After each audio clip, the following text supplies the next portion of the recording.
ఏ బాటైనా పర్వాలేదంట, సమయంతో సాగటమే మన సింపుల్ సిద్ధాంతం.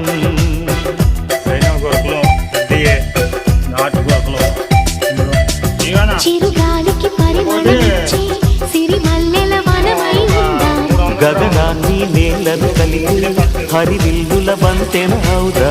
ఆనందం అంటే అర్థం మనమంతా, ప్రతి పూట పాటలు సాగే హుషారు సరిగమలో. ఎన్నో ఎన్నో రాగాలుండే సంగీతం కాదా, చల్లకి నవ్వుల కేరింత.